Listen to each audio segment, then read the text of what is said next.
I chose the title's wording very carefully. This video's thesis is essentially going to be a polyamorous marriage between about half a dozen earlier videos, links to all of which will be in the description, with my goal being to synthesize their premises into a working, albeit very simplistic, model of the human condition. The reason I want to do this is because, while I can't give a one-size-fits-all solution to everybody's problems, that's what ideologues purport to do, and it's why their utopian pursuits always create more problems than they solve. What I can do is propose a possible solution to one of the big problems that affects everybody, that being to answer the essential omnipresent question of, why do I bother?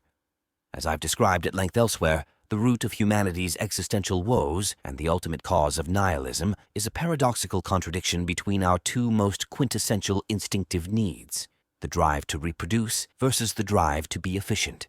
Essentially, we are a species caught between our ordinary animal imperative and the game-breaking element that make us the dominant animal on Earth, our unprecedented, at least for an Earthling, intelligence.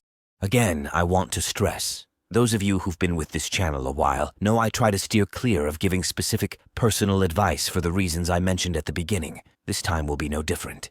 I won't tell you what you should think or feel or believe or do. That's neither my place nor my business. This is merely my own personal take on these things, so take it or leave it as you see fit.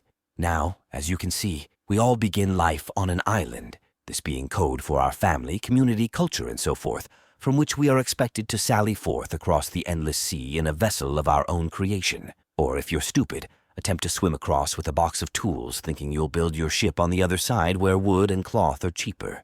For those who missed my reason why this is stupid, I'll remind you about how I said the surrounding sea was endless.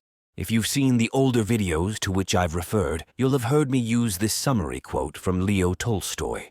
I can find nothing in the way of reason save for a denial of life, and I can find nothing in the way of faith save a denial of reason, a thing even more impossible than a denial of life. In essence, if we accept a naturalistic, secular reality as our objective baseline, and why shouldn't we, as it's the only version of a world whose models we can draw reliable predictions from, then the truth of the matter is, nobody exists on purpose. Nobody belongs anywhere. Everybody's gonna die. Not super motivational. And the problem with our modern islands is that they don't answer the question of why we should even bother with all this effort, aside from some boilerplate, empty-headed corporate slogans about power, individuality, or virtue, depending on the product.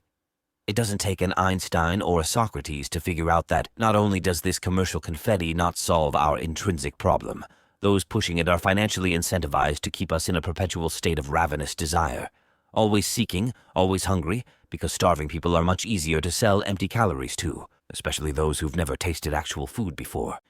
Many people only know of Voltaire for his most famous line, "If God didn't exist, then it would be necessary to invent him," to which the most obvious and persistently irksome question is, why?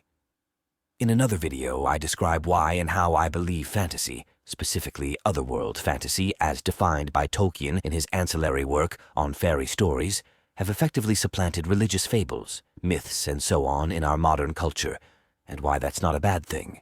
The TLDR of my proposal is that, over the last 200 years or so, the four cardinal purposes once served wholly by religion, that you can pause to look over if it pleases you, have been quartered off and sold as independent items. The lattermost, the big why of it all, being the part I contend having been bought and sold as our popular culture, books, TV, movies, etc. These fantasies, whether they feature literal gods, elves, superheroes, wizards, adventurers, or whatever, they are the charts by which our ships navigate, their narratives the dotted lines pointing to the big red X. That, in my view, is what it means to find God, to have a mark of aim, a target, a beacon, a North Star to point your ship at that's not a blank spot on the endless material desert of reality. But, like Thomas Sowell said, there are no solutions, only trade-offs. And the trade-off with this approach is that many people can't separate reality from fiction, as to do so would be to admit that their stellar charts are arbitrary constructs, whose supposedly high-minded directions are in fact derived from the basic animal compulsions to eat and breed. And so they project their abstract constellations, be they religious, philosophical, or pop-cultural, onto the real ocean's waves, thus defeating their whole purpose and begetting a litany of groundless ideologies that invariably leave people adrift or have them wandering in aimless circles like a dog chasing its own tail. In short, people use fantasy narratives to justify their realities to themselves, then tell themselves it's the other way around. And so faith becomes a vow to keep to an arbitrary heading, even when it proves incompatible with the sea's actual current. But just where does that leave the video's title? Well, again, I'll reiterate that I'm not a life coach channel. I can't give you directions, only help fill in certain areas of your map. And in that vein, I've personally discovered that all of the above only applies to when you're treating life as a goal, a task to be accomplished, or a mission to be completed, as all of these things are defined by their end point. In order to be justified in its pursuit, a goal must have an end, but in order to have meaning, a life must ever be in flux, as meaning is defined by change, which is defined by motion in space and/or difference in time. So to retain both meaning and reason in your life, I propose a third option. Treat life as a roller coaster ride, not a game to be won or a mission to be accomplished. Think about it.